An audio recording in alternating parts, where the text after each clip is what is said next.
Hi, it's Danielle here from the Teaching Entrepreneur Association, and today I'm going to discuss with you all about the importance of evaluating your teaching. So when we've completed a lesson, we always should evaluate that session, because if we don't, we haven't sat down and reflected on the things that happened in that class. So I ask myself questions like, what did I do that was, went really, really well, that was well received by my students? They really learned. What didn't go so well? We're very good at pointing out what didn't go so well first and giving ourselves a long list of what didn't go well, which is why I put what did go well first, because I like to start with a positive.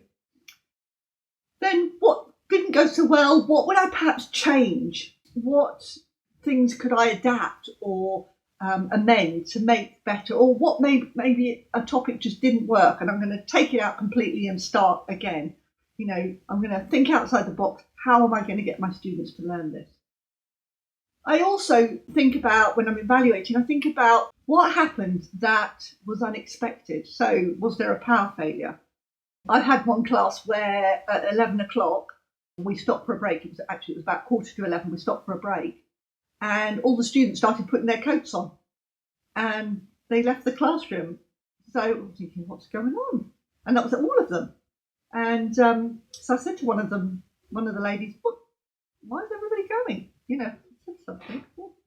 Anyway, it turned out it was the 11th hour of the 11th day, and they were going up to the church for remembrance of those we lost in the war. And I knew this was happening, obviously, but I'd planned in the class to have our own 2-minute silence.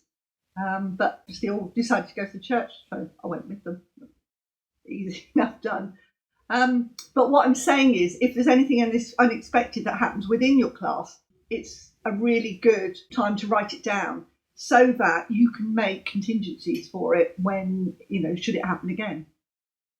So, the next year, the same students I had these students for 4 or 5 years, and I just said to them, okay, what are we doing for the 11th hour?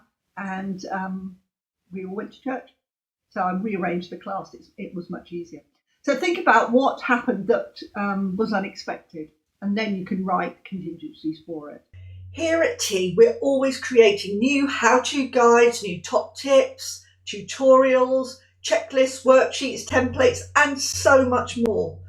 The reason we do this is to help you learn and progress further, and to really nail what I've been talking about.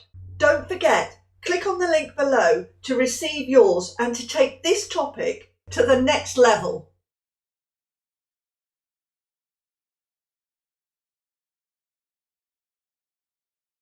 So, a couple of tips that I wanted to share with you. One of the things that I do, and I know this can be cringy, so, it's just something that you don't have to do, but I sometimes think it's really useful to see yourself and how you're teaching is to film the class. I put a camera in and I put it just on me so that it's only me that's being filmed, and I make sure my students are aware of it, and I also ask their permission. But by watching yourself back, you can see what you do really well. You can think, that wasn't so good or whatever. And I know I've had a lot of people say, I hate my voice on video. I hate mine too. But, it's one of the ways that we can really look at ourselves and reflect on how we're teaching. So that's one way. The second way is with student evaluations. Really, really, really important. I use learner diaries because I think they're really valuable. And these are a written conversation, if you like, between you and your students. And I say to them, what have you learned in this session? Not what I taught, but what have you learned? What are things for you that, you need more of? And what support can I give you?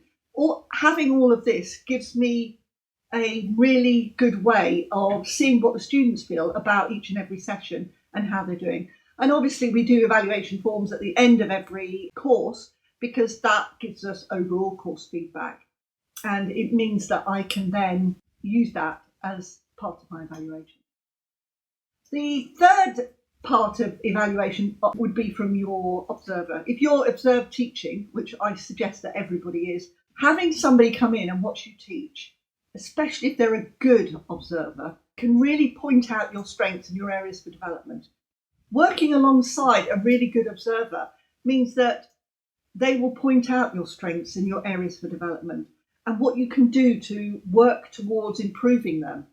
And what I tend to do is actually put all that information, my own self-evaluation, student evaluation, and my observer's evaluation, all into one pot and see where the trends and the themes are so that I can change and amend my teaching to improve it. There is a download that goes with this, so if you want it, just click on the button below and I'll send it to you. Okay, I hope that was useful. Till next time.